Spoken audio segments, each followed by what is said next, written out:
Hey guys, Brad here, and today I want to talk about early retirement. There are three general types.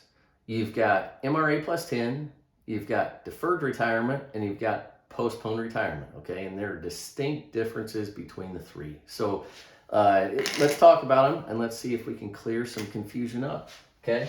I'm just going to make three columns here, MRA plus 10, then we're going to go postponed, and then deferred, okay?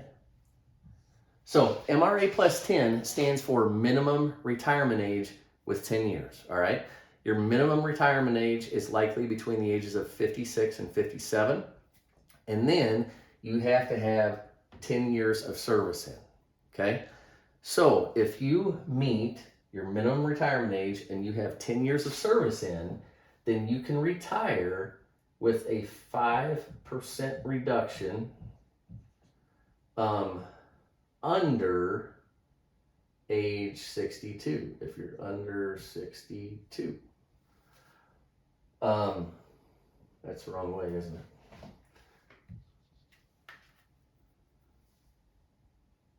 Okay, so for example, if you're 5 years under the age of 62, you're going to take a 25% reduction in your FERS annuity, okay? If your FERS annuity is $1,000 a month and you're 5 years under the age of 62, minus 25%, you're going to get $750 per month. But you can start collecting an annuity immediately, okay?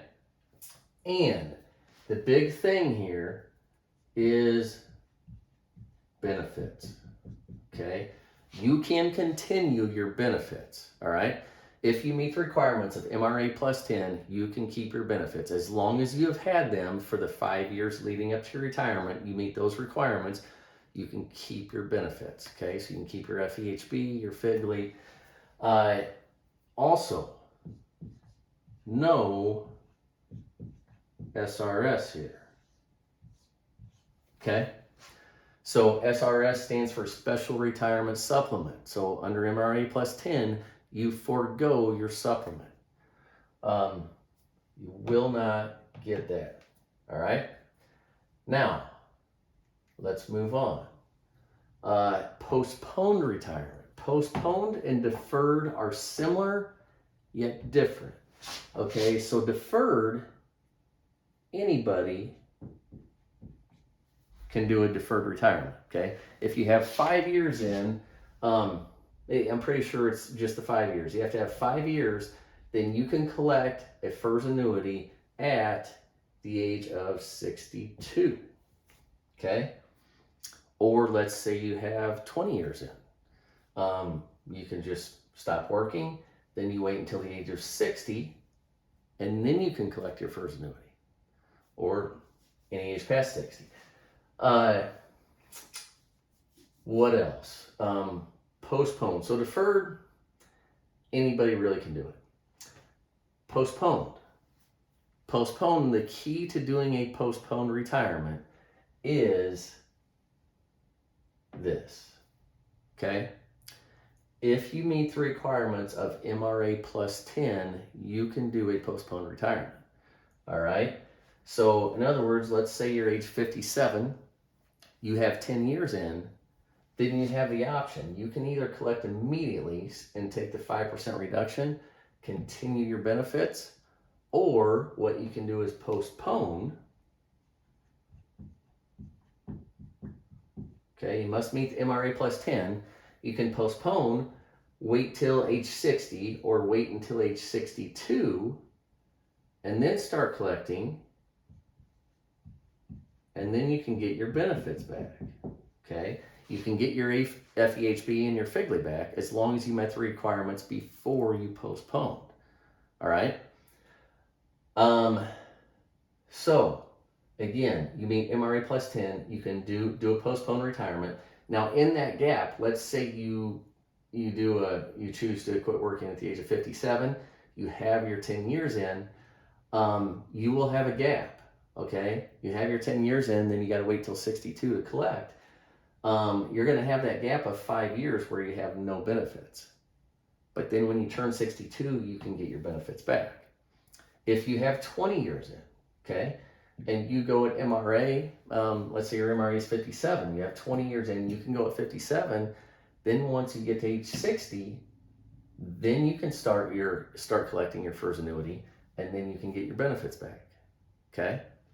Deferred. The big thing here with deferred,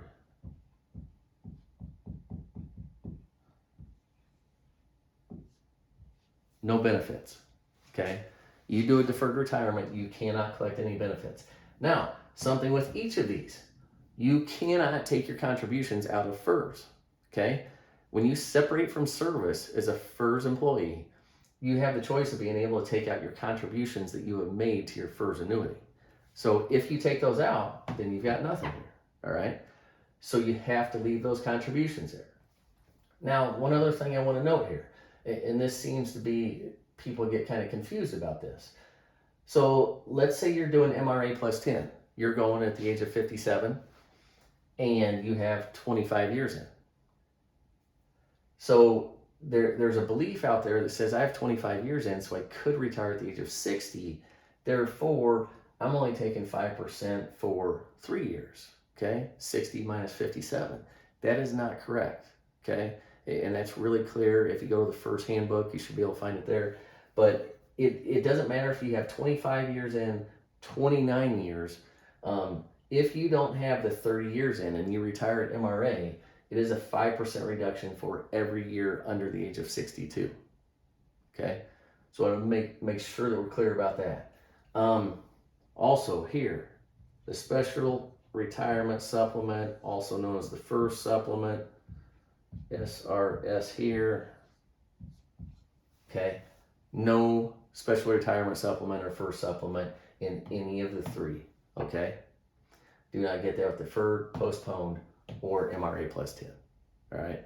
So if you're retiring early, you don't have your 30 years in an MRA, you really want to do your MRA plus 10 or your postpone so that you can keep the benefits. Again, with postpone, you'll have a gap, okay, from the time that you retire until you start collecting your annuity, but then you can get your benefits back. MRA plus 10, you can get the benefits immediately, okay? Deferred retirement, no benefits. All right. Big difference between just two terms, postponed and deferred. Okay. So if you're looking at early retirement, I hope that helps. Know what you're doing before you do it.